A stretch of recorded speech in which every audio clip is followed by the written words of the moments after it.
2004 Nissan Pathfinder alternator replacement.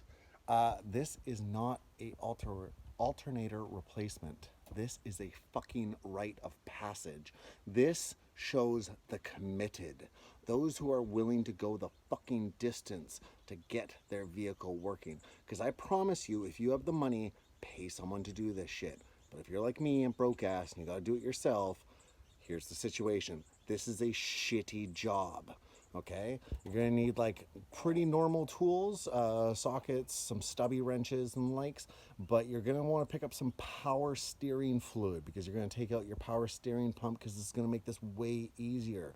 You're also gonna want to make sure that when you remove the fan that you use a box end wrench and that you have some replacement ones because these suckers seem to strip really easily.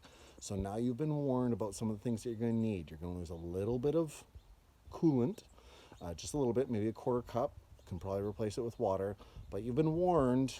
And now let's dive into it, because I've checked out all the other internet videos and I think that I found the way that is the least painful, give or take some busted knuckles. So here we go. We're going to do a few things. We're going to take out the battery and we're going to take out the battery plate. This little plastic thing, I use it as a tray. Boom, that's out of your way. Okay, next thing you're going to want to do is you're going to want to take out the fan shroud. Taking out the fan shroud will require removing this hose. You're going to lose that quarter cup of coolant that I was talking about. Replace it with water or more coolant, whatever your jam is. Remove this. There are 4 bolts in the back here.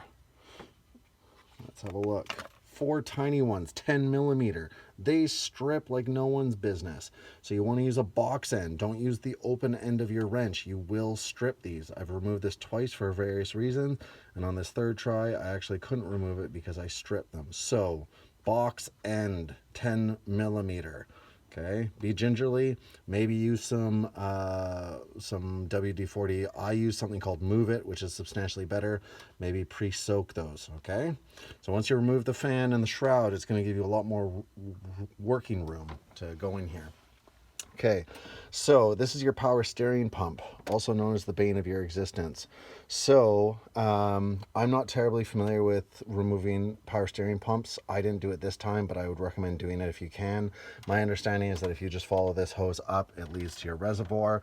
So if you just drain all this out, you know, like it's like $10. So I don't know how to bleed those properly, so you might have to do some homework around that. But if you can remove this, oh my God, your life will be 100 times easier. And part of the reason, the main reason that this is such a pain in the ass is that where you can see my ratchet on right now, that's the bolt that the alternator pivots on. And that sounds great because the other ones that I've worked on, the other end is threaded and that's how this all tightens up. Except for on Nissan, they decided that they're going to put a nut on the other end, which is a massive pain in the ass. So what happens is you need as much working room in here as possible, because once you start loosening that, then it just spins and spins and spins. And you need to get, this is a 14 millimeter. On the other end is a 14 millimeter. And what happens is you need to get like either a stubby wrench or whatever, a wrench on the other side to stop that bolt from spinning.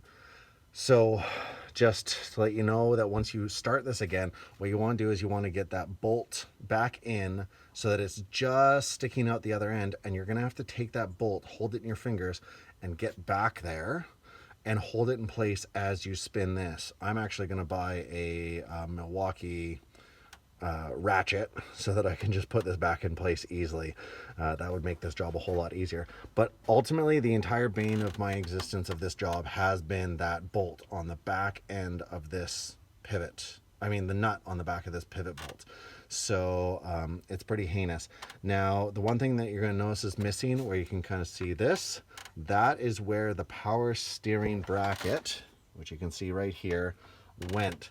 So what happens is, in order to do this, you loosen this one a little bit, and back here there's 2 bolts, all 14 millimeter. What I've done is, if you look at this bracket, you'll see that there's 2.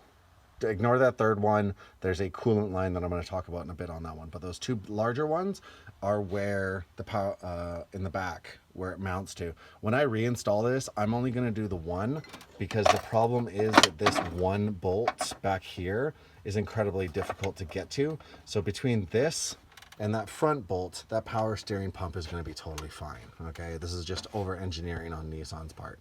So once you've taken off the power steering pump, sorry, by the way, which is one bolt here, okay, and then there's one when it's mounted, sorry, camera, you're gonna have to go through one of these holes to get to the other bolt that this entire pump pivots on. Okay, so you got to go through, and I think it's 14 millimeter. And once you remove that, that's what it pivots on. And then this one, then you're able to move out of the way, disconnect it, and get it the fuck out of your way. Because it is just, even just having it hanging there right now is a pain in my ass. So once you take that off, then you can take the bracket off. Once you've got the bracket off, this out of the way, then you'll have enough clearance to be able to work, sorry, back here. I'll magnify for a second, because you really got to get back there. You got to get back there for a couple of reasons. You got to get to that nut that I was talking about, but also being able to get to the power line that's back there that runs to your battery. So, and when I uninstalled, reinstalled this, what happened was I left my grounding wire and my signal wire, that clipped wire, I left those for last, and I went underneath the truck to deal with them, and then I reconnected them in the order of the grounding wire first and then the signal wire, and then now I'm working everything else from the top. And so I'm able to do this pivot bolt, and then I'll do pivot bolt, and then I'll reconnect the power steering thing. The other thing that I want to mention is, because you're going to be working from the top on the power, because you're going to be working from the top and you're going to install this bolt first, just get this as tight as possible. I have the wrench here, as you can see, but what you can't see is that I have a stubby wrench back there holding that bolt.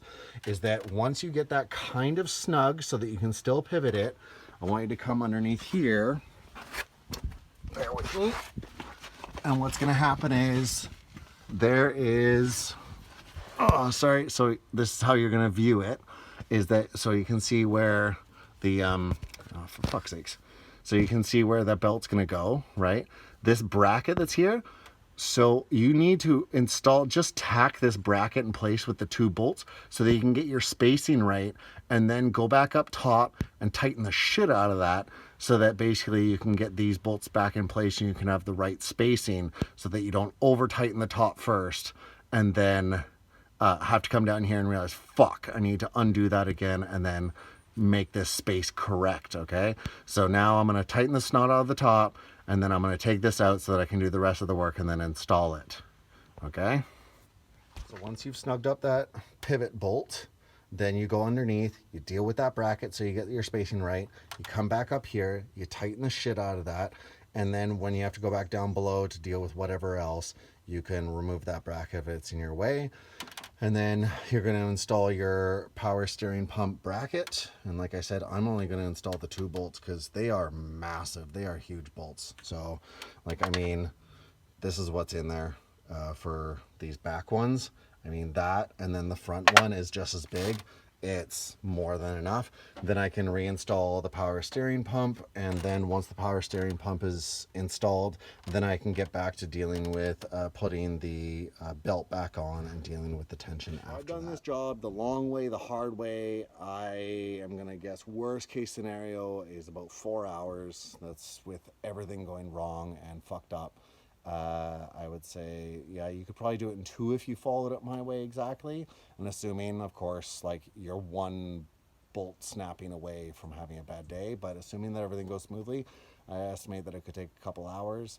I went to a shop quote and I got 5 hours at mechanic time. So definitely have saved myself some time, or at least money, in this endeavor. So hopefully that's helpful. Leave any comments below if you have any tips or tricks along the way, because man, we need to look out for each other because this job sucks. All right, have a good one. Drink a few beers for me.